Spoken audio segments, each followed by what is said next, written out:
आज हम लोग लेक्चर नंबर 8 एंजाइम्स का देखने जा रहे हैं। ठीक है, बायोमोलिक्यूल्स में एंजाइमेटिक कन्वर्जन होता कैसे है।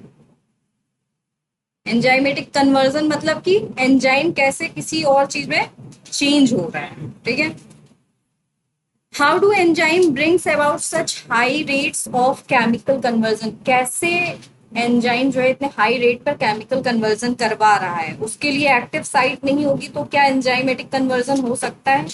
नहीं हो सकता है। ठीक है, तो ये यहाँ पे बताया है। देखिए ये जो है यहाँ पे क्या है, हमारा एंजाइम क्या है हमारा यहाँ पे, और ये क्या है, सबस्ट्रेट होगा, और इसके पास क्या है, एक्टिव साइट, जिसमें आके क्या बाइंड करेगा, हमारा सबस्ट्रेट बाइंड करेगा।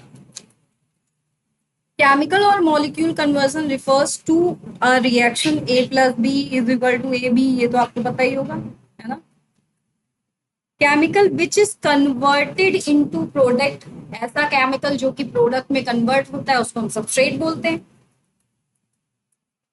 Enzymes, proteins with three-dimensional structure including an active site convert a substrate into a product। मतलब कि यहाँ पे क्या कह रहा है, एंजाइम जो होता है हमारा, ये प्रोटीन इन नेचर होता है और इसके थ्री डायमेंशनल स्ट्रक्चर के साथ में इंक्लूडिंग एन एक्टिव साइट को लेकर ये क्या करता है, सबस्ट्रेट को प्रोडक्ट में कन्वर्ट कर देता है। ठीक, कन्वर्ट हो गया। ठीक, it's now understood that the substrate S has to bind the enzyme. Understood है कि सबस्ट्रेट को कहाँ बाइंड करना पड़ेगा, एक्टिव साइट पे बाइंड करना पड़ेगा। समझ में आ रहा है। The substrate has to diffuse towards the active site. Substrate को कहाँ पे जाना पड़ेगा, एक्टिव साइट पे जाना पड़ेगा।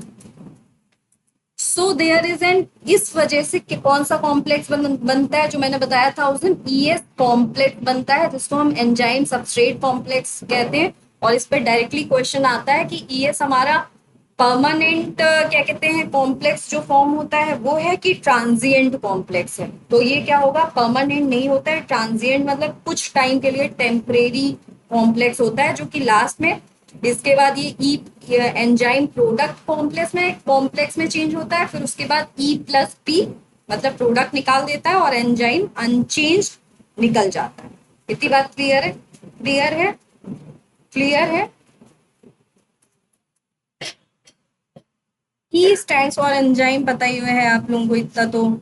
ये देखिए लिखा भी है, ट्रांजिएंट फिनोमेना है। ठीक, during the state where substrate is bound to, इस पर मैंने पिछली क्लास में बहुत ज्यादा समझाया था। तो एंजाइम एक्टिवेट करता है एक्टिवेशन एनर्जी को कि लो, एंजाइम सॉरी इंक्रीज करता है एक्टिवेशन एनर्जी को कि लोअर करता है, लोअर करता है कि इंक्रीज करता है, बेटा आप बताइए। हाँ, लोअर करता है। In other words, structure of substrate gets transformed into structure of product. There could be many more altered structural states हो सकती हैं between the stable substrate।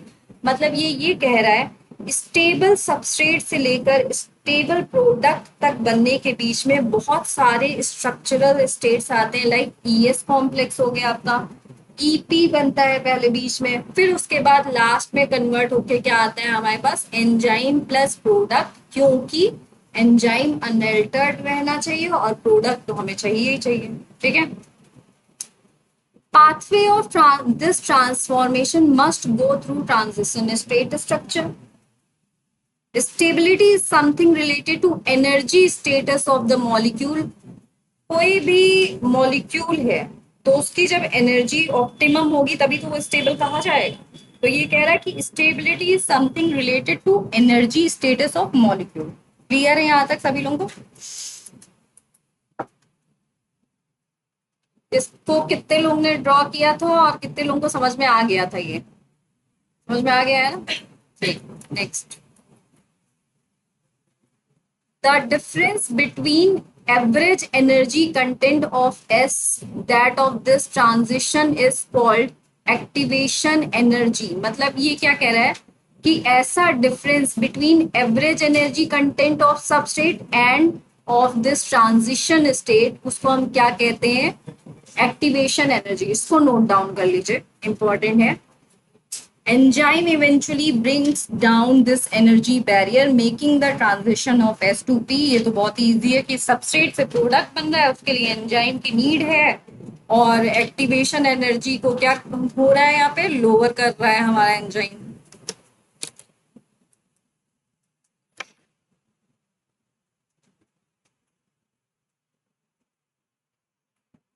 Clear है?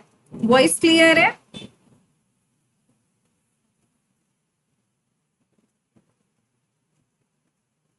मैम वॉइस नहीं आ रही है। अभी वॉइस क्लियर है? Is voice is clear? बताइए।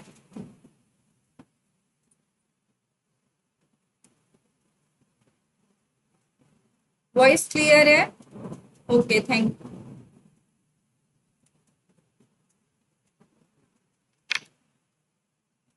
हो गया? बस सुपर वाली लाइन लिखनी है, नीचे वाली की कोई जरूरत नहीं, क्योंकि उसमें कुछ बोल ही नहीं रहा। उसमें बस ये बोल रहा है कि एंजाइम जो है क्या करता है, एक एनर्जी बैरियर की तरह काम करता है, और transition of S2P more easy. तो ये आप लोग को पता ही है, तो इसमें कुछ लिखने वाली चीज नहीं है। लिखना वो है जो बहुत ही ज्यादा इंपॉर्टेंट है। बाकी तो ये आपके पास स्लाइड्स जाएंगी पढ़ने के लिए, ज्यादा पढ़ना है। हो गया? बढ़े आगे। The chemical or metabolic conversion refers to the chemical or metabolic conversion refers to substrate, reactant, byproduct, reaction. Substrate क्या होगा? Reactant, जल्दी बताइए। Byproduct, reaction। बाई प्रोडक्ट मतलब क्या होता है? बाई प्रोडक्ट मतलब होता है कि हमें जो प्रोडक्ट चाहिए था उसके साथ साथ कुछ और एडिशनल मिल गया, दैट इज बाई प्रोडक्ट। बताइए। द केमिकल और मेटाबॉलिक कन्वर्जन पूछ रहा है, रिएक्शन सिंपल है, क्योंकि यहाँ पे ये नहीं पूछ रहा है कि रिएक्टेंट क्या है, मतलब कन्वर्जन रिएक्शन ही तो होगी। समझ में नहीं आया ये बात? किसको नहीं समझ में आई? यहाँ पे हम कुछ नहीं पढ़ रहे हैं कि जैसे तुम लोग केमिस्ट्री पढ़ रहे हो, ठीक है, तो केमिस्ट्री में तुम लोग रोज रिएक्शंस पढ़ रहे हो, ठीक है। रिएक्शन में क्या है, स्टार्टिंग में यहाँ पे तुम सबस्ट्रेट रिएक्टेंट रखते हो, उधर प्रोडक्ट मिलता है, ठीक है। और जो प्रोसेस चल रही होती है उसको क्या कहते हो, रिएक्शन कहते हो, ठीक है। तो यहाँ पे यही पूछ रहा है कि अगर आप कुछ सारी चीजें इंटर रिलेटेड है, अगर आप केमिस्ट्री में रिएक्शन वो पढ़ रहे हो तो उसको केमिकल रिएक्शन बोल दिया गया। अगर मेटाबॉलिक कन्वर्जन मतलब अगर आप बायोलॉजी में कोई रिएक्शन पढ़ रहे हो जो कि मेटाबॉलिक एक्टिविटीज से रिलेटेड है तो उसको मेटाबॉलिक रिएक्शन बोल दिया गया, यानी कि मेटाबॉलिक क्रिया बोल दिया गया। That's it. अभी समझ में आ गया? अब अब बताना चाहिए ये चीज। The chemical which is converted into a product is substrate, reactant, by product, reaction. बस, क्योंकि यहाँ पे पूछ रहा है ना कि ऐसा केमिकल जो कि कन्वर्ट हो रहा है प्रोडक्ट। बहुत simple. In nature of enzyme action देखिए इस तरीके से बनेगा। In nature of enzyme action E+S, फिर इसके बाद ES बना, फिर EP बना, फिर E+P बना, और E स्टैंड्स फॉर एंजाइम, ठीक है। ये तो बट बहुत ही सिंपल है, तो अब इसमें E स्टैंड्स फॉर, बहुत ही सिंपल, इसमें कुछ था ही नहीं, केक वॉक थी आप लोगों के लिए। नेचर ऑफ एंजाइम एक्शन, ठीक है। नेचर ऑफ एंजाइम एक्शन क्या होता है? ईच एंजाइम, हर एंजाइम के पास सबस्ट्रेट बाइंडिंग साइट होती है in its molecule so that a highly reactive, ये यहां से लिखिए ऐसे, इसको लिख लीजिए, ये स्टार्टिंग की लाइन है ना, ये ऐसे लिख लीजिए। और मैं क्यों कहती हूँ कि ये डायग्राम जब आप जाएंगे तो सामने बना रहेगा, क्योंकि डायग्राम से जितना समझ में आता है उतना लिखी हुई चीजों से भी नहीं समझ में आता। और ये डायग्राम इजीली बन भी सकता है, नहीं बन सकता?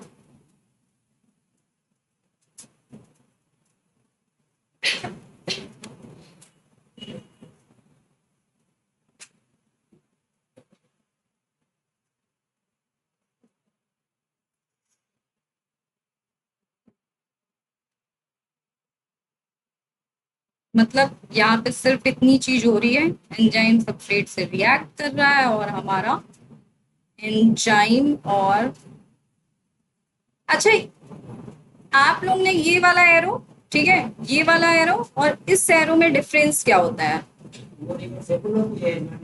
हाँ, मतलब कि ऊपर वाली रिवर्सिबल दोनों डायरेक्शन में हो जाएगी, लेकिन नीचे वाली सिर्फ एक ही यूनिडायरेक्शनली चलेगी।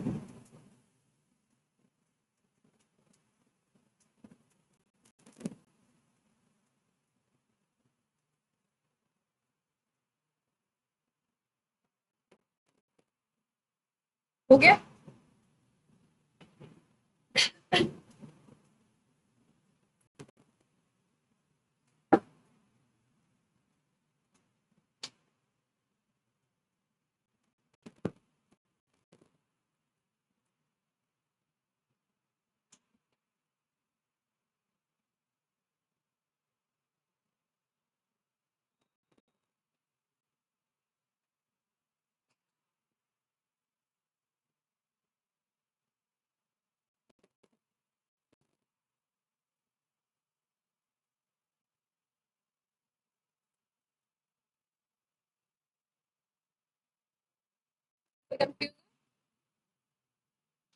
आगे बढ़े। देखिए, एंजाइम सबस्ट्रेट कॉम्प्लेक्स, ठीक है, अब ये कॉन्सेप्ट तो सबको समझ में आ गया होगा, यहाँ तक तो कोई कंफ्यूजन नहीं होगा। This complex is short live, देखिए यही चीज मैंने बोली थी ना। अब यहाँ पे उसके आगे सिर्फ इतना लिखेंगे, शॉर्ट लिव्ड कॉम्प्लेक्स, पूरा लिखने की जरूरत नहीं है, शॉर्ट लिव्ड कॉम्प्लेक्स और डैश ईएस करके, इससे आपको याद रहेगा। And dissociate into product and unchanged enzyme with an intermediate formation of the EP. तो यहाँ से हमने क्या डाला था, एंजाइम था, सबस्ट्रेट था, एंजाइम सबस्ट्रेट के बाद हमारा ये बना, पूरा लिखने की जरूरत है कुछ नहीं है। यहाँ पे ईएस बना, फिर ईएस के बाद ईपी बना, फिर ईपी के बाद हमारा ई प्लस पी निकल गया। क्या इस रिएक्शन में किसी को भी कोई कंफ्यूजन है? सॉरी, ई प्लस पी नहीं, ऐसे ये जाएगा और ये इस तरीके से, ठीक है, ईपी। किसी को कंफ्यूजन है इस रिएक्शन में? क्लियर है? क्लियर है खुशी? आगे बढ़े।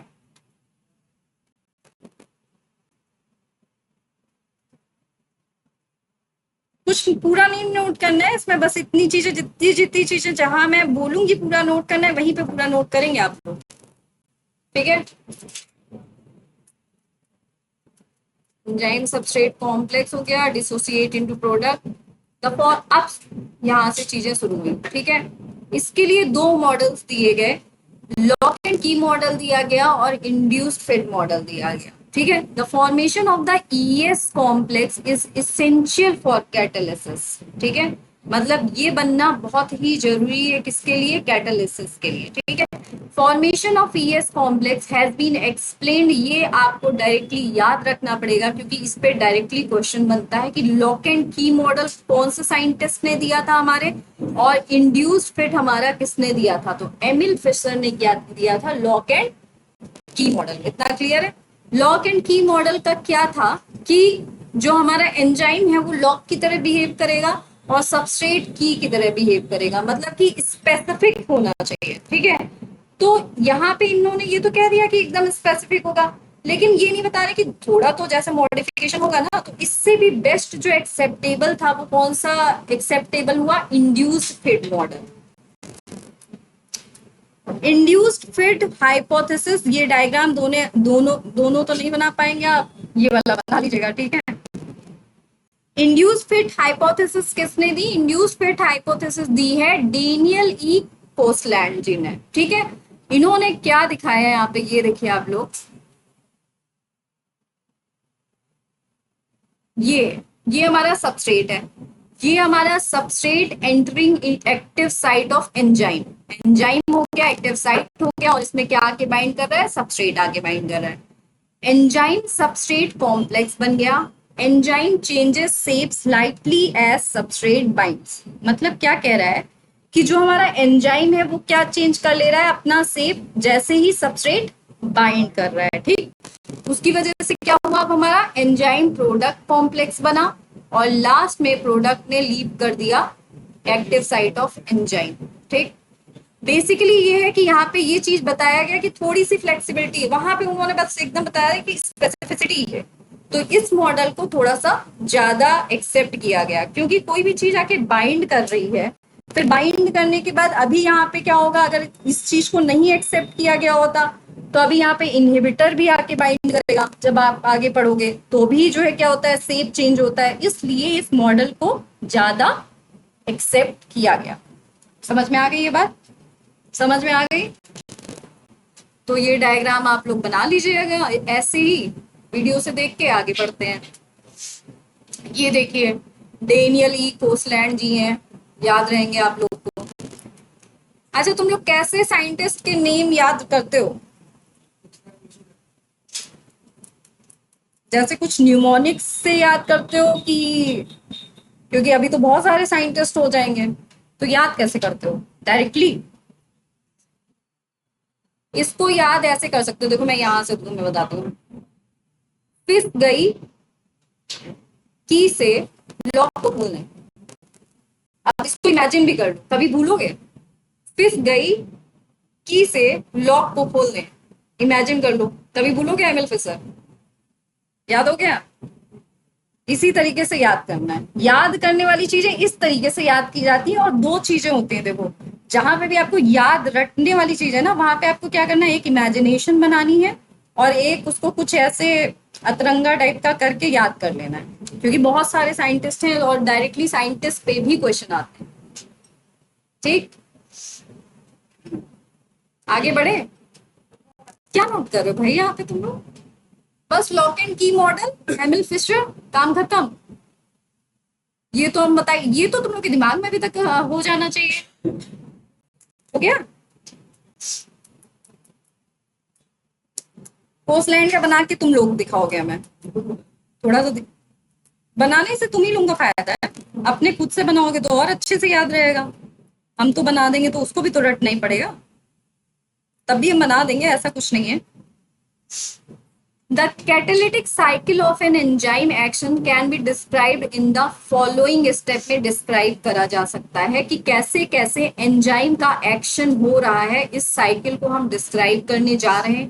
पहला, first the substrate bind to the active site of enzyme fitting into the active site, ये लाइन तो अभी तक याद हो गई होगी, ठीक है।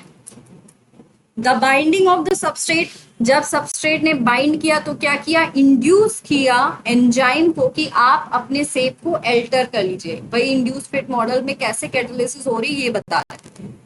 फिर fitting more tightly around the substrate, कि आप अपने शेप को इस तरीके से चेंज करो कि आप सबस्ट्रेट को और ज्यादा टाइटली बाइंड करो, ये किसमें हो रहा है, इंड्यूस फिट मॉडल।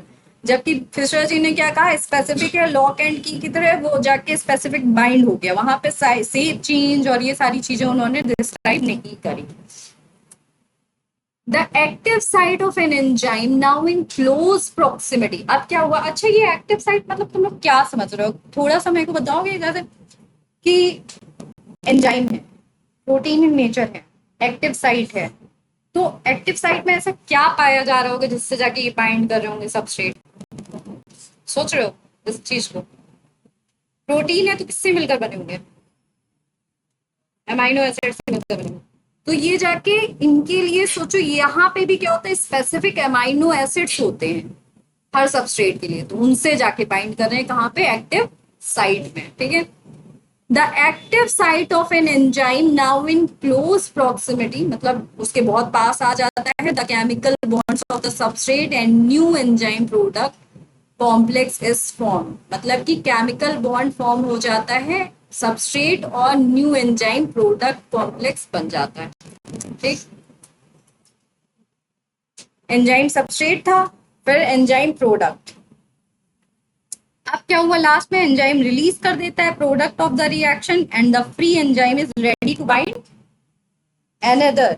मतलब फ्री एंजाइम है तो अब वो जाके फिर से दोबारा कोई रिएक्शन, मान लो इसी को दोबारा कराना हो तो फिर वो जाके नेक्स्ट रिएक्शन कराएगा। यहां तक किसी को कोई कंफ्यूजन? सबको क्लियर है?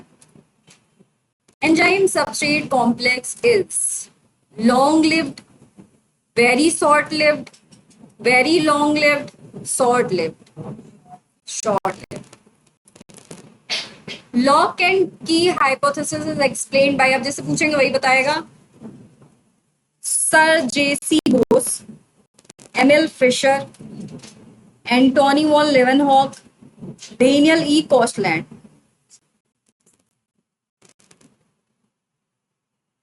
प्रिया, प्रिया ना, प्रिया, प्रिया कौन है? प्रिया बताओ। Very good, Fischer. ये तो याद हो गया होगा, इमेजिन कर लिया होगा तो कभी भूलोगे नहीं। Induce fit hypothesis is explained bye, ये बता दीजिए आप ही लोग जल्दी से। कोस्टलैंड।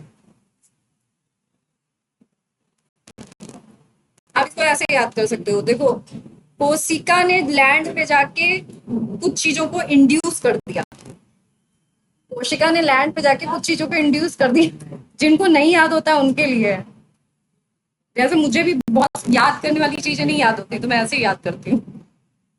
थोड़ी बहुत चीजें याद हो सकती है, बहुत ज्यादा याद करना होता है। अभी ऐसा थोड़ा ना कि तुमको दो ही साइंटिस्ट पढ़ने हैं, अभी तो इवोल्यूशन में साइंटिस्ट पढ़ोगे, अभी मॉलिक्यूलर बेसिस ऑफ इनहेरिटेंस में साइंटिस्ट ही साइंटिस्ट हैं। फैक्टर्स अफेक्टिंग एंजाइम एक्टिविटी, कौन से फैक्टर्स हैं जो कि मैंने पहले भी बताया था, कौन कौन से फैक्टर्स होते हैं जो कि एंजाइम की एक्टिविटी को अफेक्ट करते हैं, बताइए जल्दी से जल्दी से। नुमान, कौन से फैक्टर हैं जो एंजाइम की एक्टिविटी को अफेक्ट करते हैं? Temperature, pH, substrate concentration. The activity of an enzyme can be affected by a change in condition which alter the tertiary structure of the protein। मतलब ये कह रहा है कि जो एंजाइम की क्रिया होती है, मतलब एंजाइम की जो एक्टिविटी होती है उसको कौन इफेक्ट कर सकता है? Change in condition. वो किस पर इफेक्ट पड़ेगा लास्ट में? Tertiary structure of protein. ये बात याद रखिए, ठीक है? ये हेडिंग डाल लीजिए, ये हेडिंग डाल लीजिए, ये इंपॉर्टेंट है। Factors affecting enzyme activity. फिर इसके बाद बस इतना लिखिएगा जो मैं लिख रही हूँ, activity of an enzyme can be affected by.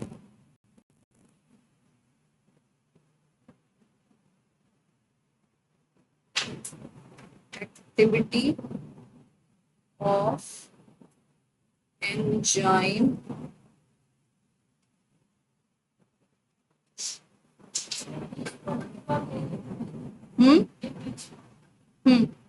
वो तो था कि मॉडल दिए गए थे। अब ये है कि कौन से फैक्टर्स हैं जो कि इफेक्ट कर रहा है एंजाइम की एक्टिविटी को, ठीक है? कहाँ करते हैं? Effect by change in condition, change in condition. फिर उसके बाद ज्यादातर चीजें पता है किस फॉर्म में लिखने की कोशिश किया करो, जितने नीट वाले बच्चे हैं, फ्लो चार्ट के फॉर्म में और शॉर्ट फॉर्म में लिखने की, क्योंकि अगर क्या है जब पढ़ने बैठोगे तो वही चीज काम आएगी पूरा फिर, क्योंकि अगर इस तरीके से पढ़ना हो तो स्लाइड्स भी आपको पढ़ने को मिलेंगी, ठीक है? आपके पास एनसीईआरटी भी रहेगी। यहाँ पे जितनी चीजें हो कोशिश करो कि उसको फ्लो चार्ट या फिर शॉर्ट से शॉर्ट फॉर्म में लिखने की कोशिश करो। Alter tertiary structure of protein, मतलब समझ में आए? अब इतना भी शॉर्ट मत लिखो कि समझ में ना आए, जितना मैं लिख रही हूँ वो चीज लिखना, बस हो गया। आगे बढ़े। These include temperature, pH, and change in substance concentration or binding of specific chemicals that regulate the activity. Next point करके लिखना, टेम्परेचर, पीएच, सबस्ट्रेट, कंसंट्रेशन और बाइंडिंग ऑफ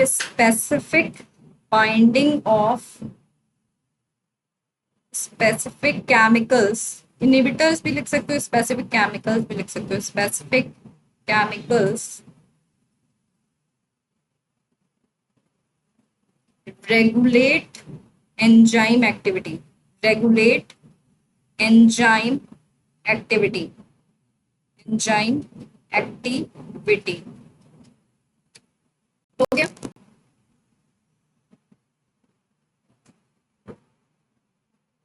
डन?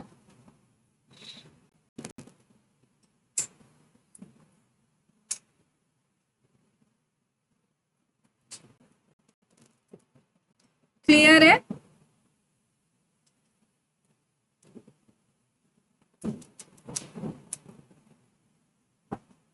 हो गया?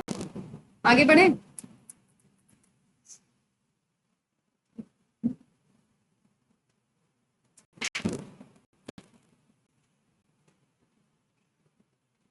Enzymes generally function in narrow range of temperature, जैसे मैंने बताया था ना कि वो कितने टेम्परेचर तक जो है अफेक्ट करेंगे, 37 डिग्री से 40 डिग्री। अगर आप 40 डिग्री सेंटीग्रेड से ऊपर टेम्परेचर देंगे तो क्या होगा, एंजाइम डिस्ट्रॉय कर देंगे, हो जाएंगे। अगर आप 37 बहुत ज्यादा नीचे टेम्परेचर देंगे तो क्या होगा, एंजाइम्स डीएक्टिवेट हो जाएंगे। ठीक है?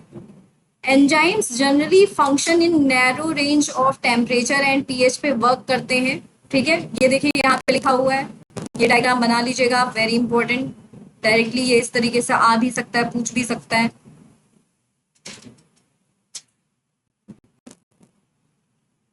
Temperature influences the rate of enzyme catalysed reaction. जब टेम्परेचर ऑप्टिमम दे रहे हैं तो हमारी जो एंजाइम की एक्टिविटी है वो कहाँ पर है, पीक पे है। ठीक है? रिएक्शन पीक पे है। ठीक? जब 37 डिग्री सेंटीग्रेड से 40 डिग्री सेंटीग्रेड तक रहेगा। लेकिन अगर आपने इसके आगे देना शुरू किया तो एंजाइम क्या हो गया, डिनेचर हो गया। ठीक है? अगर आपने इससे कम दिया तो एंजाइम इनएक्टिव हो गया। ठीक? यहां तक इससे कम देंगे आप तो एंजाइम इनएक्टिव हो जाएगा। क्लियर है? इतनी बात समझ में आ गई? इसको बना लीजिएगा।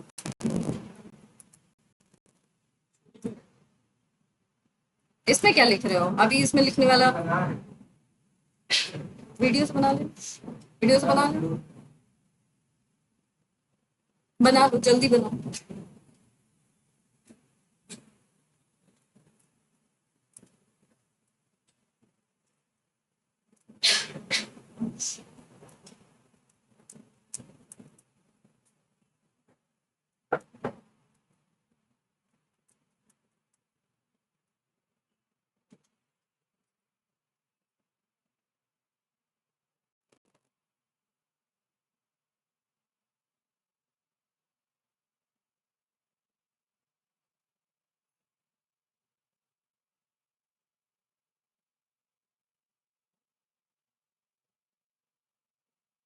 हर्षित क्लियर है? कोई ऐसा है जिसको अभी एंजाइम में कुछ भी ना समझ में आ रहा हो? एनीवन इन द क्लास, कोई हो क्लास में जिसको बिल्कुल तुम्हें समझ में आ रहा है बेटा, कुछ थोड़ा बहुत समझ में आया? बता देना, हमसे नहीं समझ में आया तो भी बताना, हम फिर समझाने की कोशिश करेंगे। अब ये नहीं कि समझने की कोशिश मत करना बिल्कुल।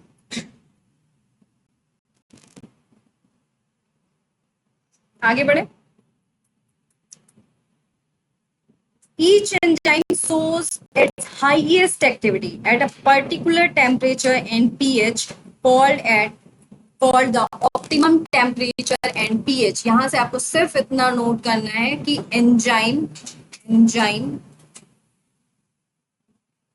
shows its highest activity activity activity at specific, लिखो स्पेसिफिक टर्म बहुत बढ़िया रहेगा, स्पेसिफिक टेम्परेचर। टेम्परेचर मैं TEMP लिख रही हूँ, आप लोग इसको शॉर्ट मत करिएगा, फिर पता चलो ये बोलो कि मैम ने कहा था शॉर्ट में लिखने। Optimum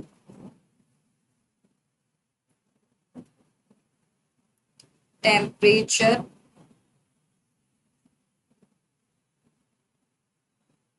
and optimum pH। Specific या पर्टिकुलर भी ऐसे स्लैश करके लिख लो, मान लो ऐसे ही आ गया कि क्या कहते हैं ऑप्टिमम टेम्परेचर या ऑप्टिमम pH। इसको वीडियो से देख के बना लीजिएगा, कुछ चीज वीडियो से भी देख के बनाइएगा, थोड़ा सा तब रिवाइज हो जाएगा ना वीडियो से। बताएंगे वीडियो देखने का फायदा क्या होता है। वीडियो देखने का दोबारा फायदा ये होता है कि रिवाइज हो जाएगा, ठीक है। फिर यहाँ बहुत सारी चीजें मैं जल्दी जल्दी में ऐसे भी बोल जाती हूँ जो क्या होता है कि जिस पे क्वेश्चंस आते हैं, जैसे अभी मैंने आते ही एक क्वेश्चन किया, इनमिशन कितने टाइप के होते हैं, मैंने बोला था कल, अगर वीडियो जाके चेक करोगे ना तो उस पर बोला हुआ है, तो वीडियो देखने से क्या फायदा होगा। मत देखो, 2x की स्पीड पे करके देखा जा सकता है। 2x की स्पीड पता है ना कैसे करते हैं, 2x स्पीड पे करके देख लो, कौन कह रहा है कि उसको जो है एकदम पूरा नॉर्मल स्पीड में देखो, क्योंकि यहाँ तो तुमने पढ़ ही लिया, फिर उसको 2x स्पीड पे जाके देख लो। बहुत ज्यादा समस्या है,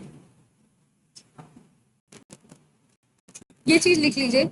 एक्टिविटी नेक्स्ट पॉइंट बना के, activity declines both below and above the optimum value.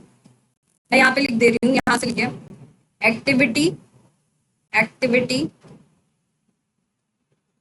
Declines. Declines मतलब समझते हो कि खत्म होने लगती है जो एक्टिविटी है, जो एंजाइम की एक्टिविटी, जो एक्टिव साइट्स की है, जो एंजाइम एक्टिव मतलब क्या कर रहा है, सबस्ट्रेट को जल्दी प्रोडक्ट में कन्वर्ट करा रहा है। तो एंजाइम की जो एक्टिविटी होती है, अगर आप जरूरत से ज्यादा और जरूरत से कम टेम्परेचर देंगे तो दोनों पे क्या होती है, खत्म हो जाती है। Activity declines both below and above optimum value। Done है, हो गया। Low temperature preserves the enzyme in a temporarily inactive state, whereas high temperature destroys enzyme activity because proteins are denatured by heat। तो इसको note करने की तो जरूरत नहीं, याद रहेगा, ठीक। बस ये वाला जो है, ये क्या कहते हैं ग्राफ, इसको बना लीजिएगा जाके, ठीक है। Concentration of substrate, the increase in substrate concentration, जब हम सबस्ट्रेट बढ़ाते हैं तो velocity of enzyme rises at first. ये लिख लीजिएगा, बहुत इंपॉर्टेंट। पहले हेडिंग डालिएगा कंसंट्रेशन ऑफ सबस्ट्रेट, फिर लिखिएगा कि जब हम सबस्ट्रेट बढ़ाना शुरू कर, जब सबस्ट्रेट का कंसंट्रेशन इंक्रीज करते हैं तो वेलोसिटी ऑफ जो एंजाइमेटिक रिएक्शन होती है वो राइज मतलब क्या हो जाती है, ज्यादा हो जाती है पहले। और इस वाले चार्ट को बना लीजिए। सबस्ट्रेट कंसंट्रेशन इंक्रीज हो रही, इंक्रीजिंग कंसंट्रेशन डज नॉट, एक टाइम के बाद देखिए यहां तक बढ़ा। अच्छा एक बात बताइए, इसको, इस बात को ऐसे समझिएगा कि ये एक क्लास है, ठीक है, यहाँ पे आप लोग बैठे हुए हैं, अब जितने लोग हैं उसमें मैं अगर लास्ट के जो लास्ट का जो स्पेस है उसमें मैं ज्यादा से ज्यादा कितने बच्चे एडजस्ट कर सकती हूँ, 7 8 मैक्सिमम 8, और बहुत ज्यादा पूरा ऑक्यूपाई करूंगी तो क्या कहते हैं यहाँ से लेके 15 ऑक्यूपाई करा सकती हूँ। अब क्या उसके बाद यहाँ पे मैं और स्टूडेंट्स लाके बैठा सकती हूँ? नहीं। तो इसी तरीके से एंजाइम का भी कहा, भाई जितना सबस्ट्रेट है और जितना सबस्ट्रेट रिएक्ट कर सकता है एंजाइम से उतना ही तो करोगे आप, कि सबस्ट्रेट एक ऑप्टिमम है, उससे ज्यादा नहीं, उससे ज्यादा आप है ही नहीं तो क्या रिएक्शन किससे कराओगे, ठीक। अब आपने एंजाइम की रिएक्शन तो बढ़ गई, लेकिन सबस्ट्रेट तो उतना ही है, मतलब 40 मॉलिक्यूल्स थे, तो 40 मॉलिक्यूल्स को जल्दी वो प्रोडक्ट में कन्वर्ट करा सकता है। क्या सबस्ट्रेट का जो है आपने क्या वो बढ़ा दिया? मतलब जितना स्पेस है, जितने में रिएक्शन होनी है उतने में ही तो होनी है। एक सैचुरेटेड पॉइंट होता है, जैसे इस कमरे का पॉइंट बताया ना मैंने कि एक सैचुरेशन पॉइंट है इस चीज का। हाँ, क्लियर हो गया? इसको बना लीजिए, बहुत इंपॉर्टेंट है। और ये पूछेगा भी, ऐसे डायरेक्टली क्वेश्चन इस पे कैसे बनेगा कि what happens with the velocity of enzymatic activity, enzymatic reaction, what happens with the velocity of enzymatic reaction if we increase the substrate concentration? So it rises, it lowers, or it rises or lowers both. समझ में आ गया कैसे question पूछे? आगे बढ़े।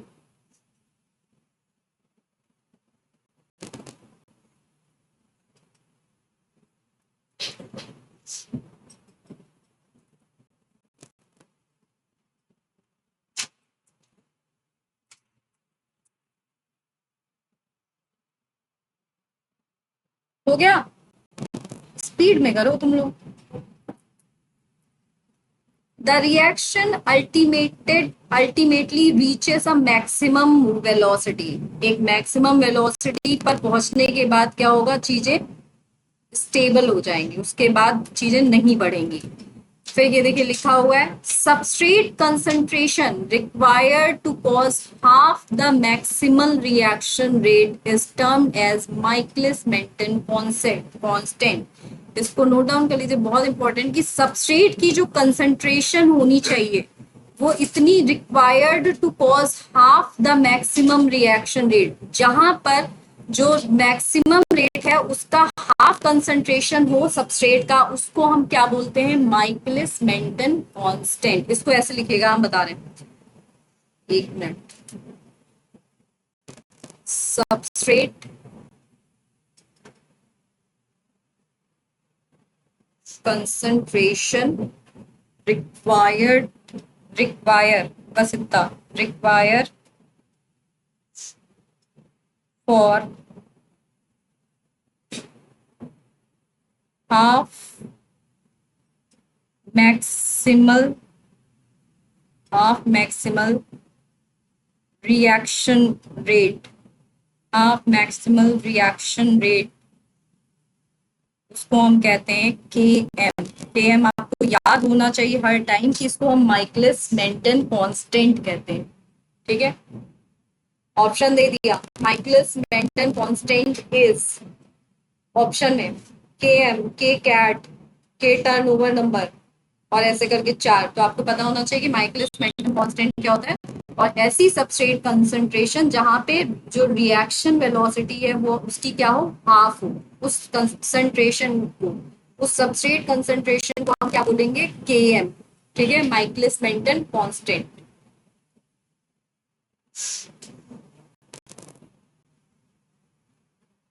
KM values क्या represent करती है? Inverse measure of affinity of the enzyme for a given substrate. ये लिख लीजिए कि, और यहां से इसको समझिए,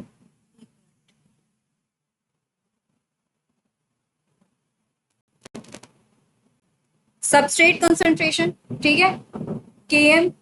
अब यहाँ पे क्या है? V max. ठीक, वेलोसिटी सबसे ज्यादा कहाँ है? यहाँ पर है। ठीक, केएम की मैंने क्या बताया कि केएम कौन सा सबस्ट्रेट का कंसंट्रेशन है? माइकलिस मेंटन कांस्टेंट है, जहां पर वी मैक्स उसका अपनी रिएक्शन का हाफ हो जाए।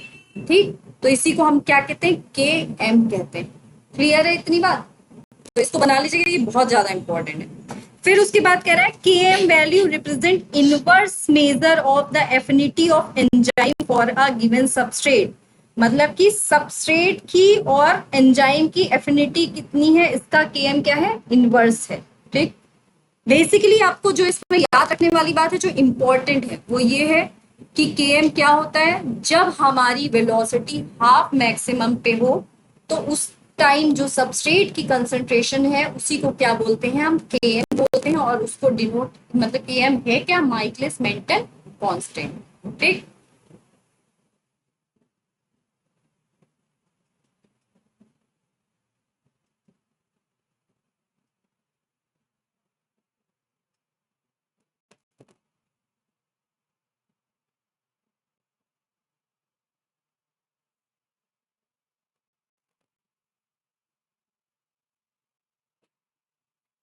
इस डायग्राम को बना लीजिएगा आप लोग, बहुत इंपॉर्टेंट है, और इसको अच्छे से देख भी लीजिएगा। हाँ, ये चीज ये याद रखना बहुत जरूरी है।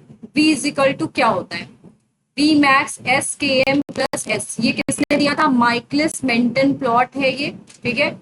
और माइकलिस मेंटन की ये इक्वेशन है जो लास्ट में डिराइव करके आती है, तो इसको जरूर याद रखिएगा, क्योंकि हो सकता है ये ऐसे डायरेक्टली पूछ ले ऑप्शन बना के कि माइकलिस मेंटन प्लॉट की जो लास्ट रिएक्शन आती है वो क्या होती है, तो ये याद रखना is very important.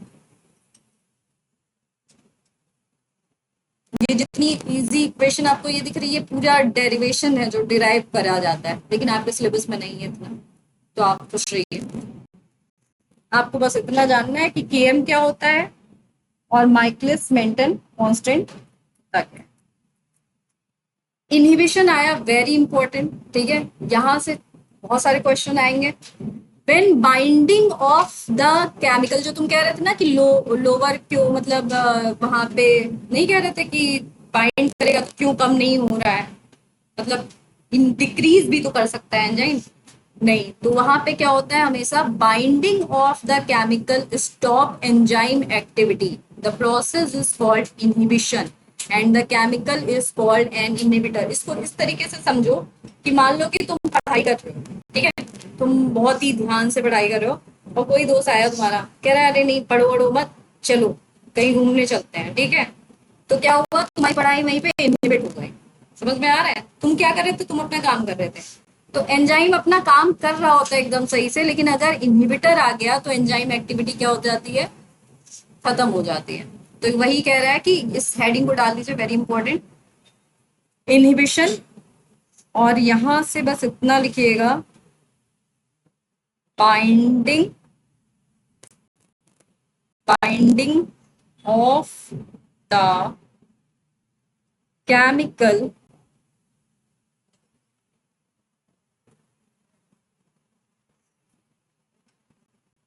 stop enzymatic activity, that's it, stop enzymatic activity, बस इतना ही, इससे ज्यादा नहीं।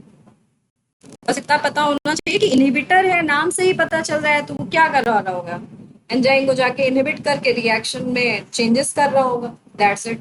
आगे बढ़े, ये देखिए एंजाइम है, ठीक है, ये हमारा नॉन कम्पिटिटिव इनहिबिटर है, ये सबस्ट्रेट है। देखिए ऐसे नॉर्मली क्या होता है, सबस्ट्रेट की रिएक्शन हो जाती, ठीक है, यहाँ पे दिख रहा है ना, ये दिख रहा है कि नहीं, सबको दिख रहा है। जब नॉन कम्पिटिटिव इनहिबिटर ने आके बाइंड कर लिया तो सबस्ट्रेट दस्तक दिए जा रहा है, दस्तक दिए जा रहा है, लेकिन एंजाइम अपनी एक्टिव साइट को ओपन नहीं कर रहा है रिएक्शन के लिए। समझ में आ गई ये बात। कम्पिटिटिव तीन टाइप के होते हैं, मैंने बताया था, कम्पिटिटिव लिख लीजिए कहीं पे, enzyme inhibition is of three types: competitive inhibition, non-competitive inhibition and uncompetitive inhibition। ऐसे करके लिखिएगा, यहां से मैं यहाँ पे लिख दे रही हूँ, enzyme inhibition three types: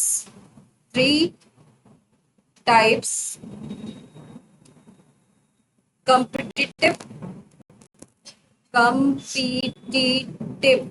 ठीक है, और नॉन कॉम्पिटिटिव, नॉन कॉम्पिटिटिव, और अनकम्पिटिटिव, ठीक। अब देखिए कॉम्पिटिटिव इनहिबिशन में क्या हो रहा है, यहाँ का जो इनहिबिटर होता है वो बहुत ही ज्यादा मैच करता है किससे, सबस्ट्रेट से।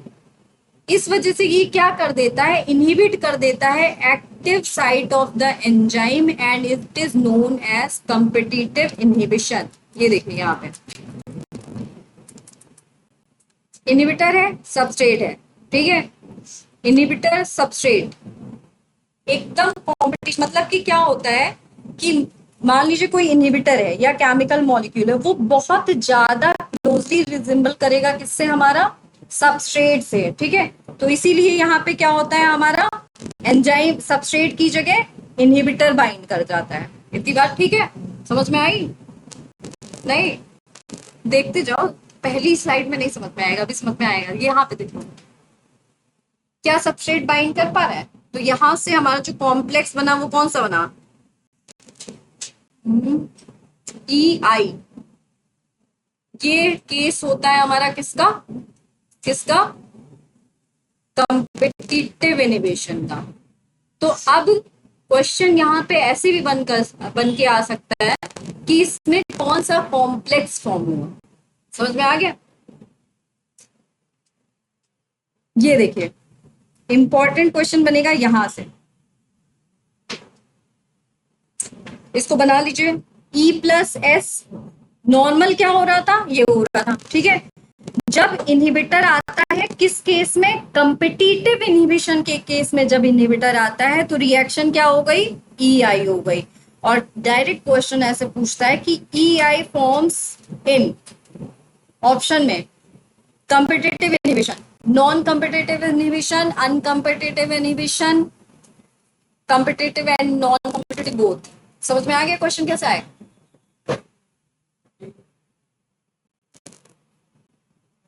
इसको बना लीजिए, बन गया।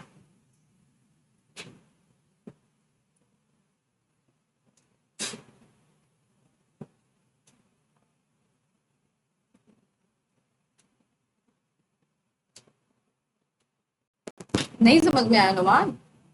कोई दिक्कत? कुछ नहीं है बेटा। कॉम्पिटिटिव मतलब नाम से समझो, कोई इनहिबिटर ऐसा आया जैसे सेम टू सेम नोमान है, ठीक है। तो घर वालों ने समझा नहीं, घर वालों ने नोमान समझ के एंट्री दे दी।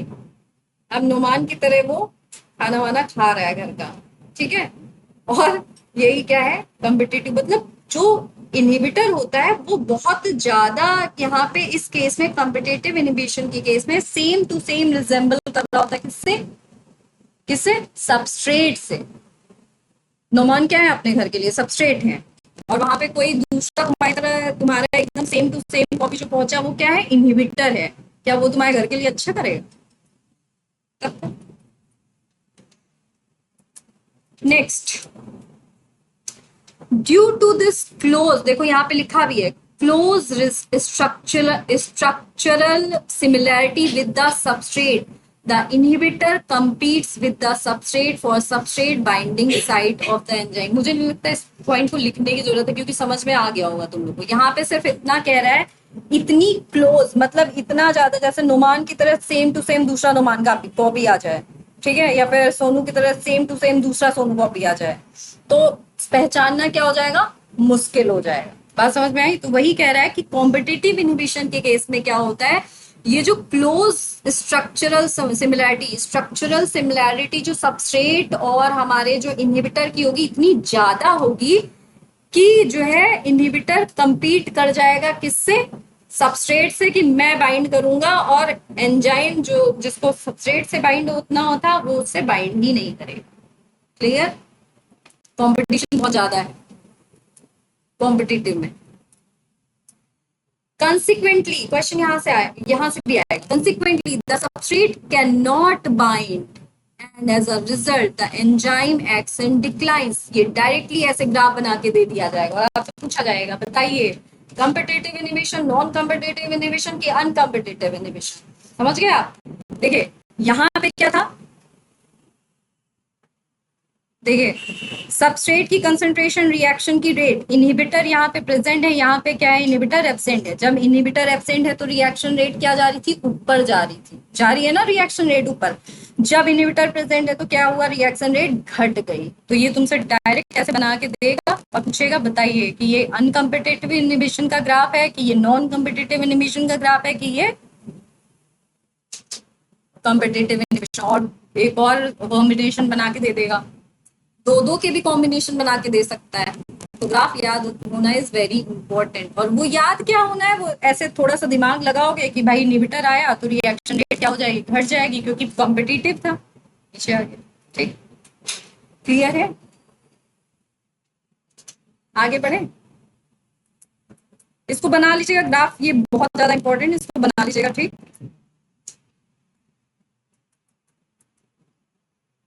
एग्जाम्पल, ये भी यहाँ से भी एक क्वेश्चन बन के आ सकता है कि इनहिबिशन ऑफ, क्योंकि अगर आपके पास यहाँ पे दिया है मतलब इससे क्वेश्चन भी बनेगा, inhibition of succinic dehydrogenase by malonate which closely resembles the substrate succinate in structure. मतलब कि सक्सिनेट क्या है यहाँ पर, क्या है, सबस्ट्रेट है, succinate is substrate. Note down कर लीजिए, वेरी इंपॉर्टेंट, या तो वीडियो से कर लीजिएगा या तो यहीं पे कर लीजिएगा। मेलोनेट क्या है, इसका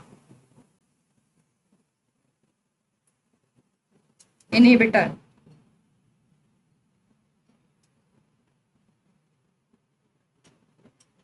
एंजाइम क्या है यहाँ पे हमारा, सक्सिनिक डिहाइड्रोजिनेस। मैंने बताया था कि जहां पे भी एज आ जाए ऐसे ही पहचान लेना कि वो क्या है, हमारा एंजाइम है, याद है, डिहाइड्रोजिनेस, याद है, जहां पे भी एज आ जाएगा वहां पे क्या है। और जो क्लासिफिकेशन ऑफ एंजाइम सबसे ज्यादा एक्सेप्टेबल था वो कौन सा था, आईयूबी। आप देखिए ये एंजाइम है, ये सक्सिनेट, इसको देख लीजिए ध्यान से, ये एंजाइम सक्सिनेट, सक्सिनेट, ठीक है। फिर सक्सिनेट यहाँ पे नॉर्मली बाइंड कर रहा था और फ्यूमरेट और प्लस एंजाइम बना दे रहा था, ठीक है। यहाँ पे मेलोनेट और सक्सिनेट में देखिए क्या डिफरेंस है, CH2 है, ऊपर CO है, CH2 है, सिर्फ और सिर्फ एक CH2 का डिफरेंस है। बात समझ में आ रही है, सिर्फ और सिर्फ एक CH2 का डिफरेंस है। तो उसको एंजाइम पहचान नहीं पाया और ये जाके इससे बाइंड कर गया, मेलोनेट एंजाइम कॉम्प्लेक्स बना और कोई भी प्रोडक्ट फॉर्म नहीं हुआ। इसको ये नोट डाउन हो गया ना। तो इसको अगर नोट डाउन करना होगा तो ऐसे लिखना, एंजाइम, मैं शॉर्ट में लिख रही हूँ, तुम लोग जो है उसको फुल में उसमें लिखना है, एंजाइम प्लस सक्सिनेट, सक्सिनेट, ठीक है, सक्सिनेट एंजाइम कॉम्प्लेक्स, कॉम्प्लेक्स, इससे क्या बना हमारा, फ्यूमरेट। क्योंकि हो सकता है भाई, भरोसा नहीं है, कभी कभी कुछ क्वेश्चन एक्स्ट्रा उसके बना के दे सकते हैं, तो ये पूछ सकते हैं कि इससे क्या प्रोडक्ट बन रहा था, जबकि जब इनहिबिटर प्रेजेंट था तो क्या हो रहा था। तो फ्यूमरेट भी आपको याद होना चाहिए, ठीक है, फ्यूमरेट प्लस एंजाइम, ठीक है। और इस वाली रिएक्शन को आप ऐसे कन्वर्ट करके लिख लेंगे, ठीक है। क्लियर है इतनी बात, क्योंकि हम लिख ही देते हैं यहाँ पे।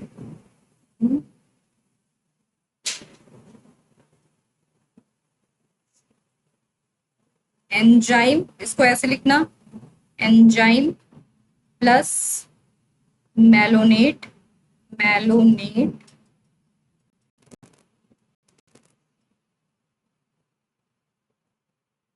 Enzyme, malonate enzyme complex, malonate enzyme complex, no product, no product. नहीं तो तुम लोग कहोगे कि मैम ने एक और स्ट्रक्चर पढ़ने को दे दिया। रिएक्शन में कुछ नहीं, रिएक्शन इज वेरी इजी। कितने लोगों को समझ में आ गया, हाथ उठाइए। देखिए क्या है, एंजाइम था, ठीक है, एंजाइम मीनाक्षी, मीनाक्षी जैसे मीनाक्षी अभी अपने घर में गई, मीनाक्षी क्या है, सक्सिनेट है, सबस्ट्रेट है, ठीक है, अपने घर में गई, घर क्या है, एंजाइम है, ठीक है, बाइंड कर गई, घर वालों ने पहचान लिया, ठीक है, सब कुछ सही है, बढ़िया है, चीजें सही से चल रही है। सक्सिनेट एंजाइम कॉम्प्लेक्स, मतलब कि ये इसके लिए मेन चीज था, जो क्या था, सबस्ट्रेट की तरह रोल प्ले कर रहा था। अब क्या हुआ भाई, जो प्रोडक्ट बनना था वो बन गया, फ्यूमरेट और एंजाइम बन गया, और यहाँ पे क्या बना हमारा, एंजाइम निकल गया। यहाँ सॉरी, ये दूसरी वाली रिएक्शन में क्या हुआ, एंजाइम है, अब मीनाक्षी जैसा सिमिलर कोई आ गया जो कि मेलोनेट है, उसका नाम मेलोनेट है वहां पे, लेकिन यहाँ पे क्या है, वो मीनाक्षी का क्या है, डुप्लीकेट है, यानी इनहिबिटर है। क्लियर समझा दें, देखो यहाँ पे सक्सिनेट सबस्ट्रेट है, यहाँ पे मेलोनेट इनहिबिटर, बस। ये सबस्ट्रेट है तो जाहिर सी बात है यहाँ प्रोडक्ट बन रहा है, ये इनहिबिटर है तो यहाँ पे प्रोडक्ट नहीं बन रहा है, और नहीं बन रहा है इसीलिए रिएक्शन का जब ग्राफ आपने देखा तो वो कहाँ हो गया, रेट ऑफ रिएक्शन नीचे आ गई, याद होगा, अभी आगे वाले में भूल गए। ये देखो भाई, अब क्लियर है? Clear. Thank you so much, कल मिलते हैं क्लास में, कल हमको ये कंप्लीट करना है। ठीक, थैंक यू सो मच।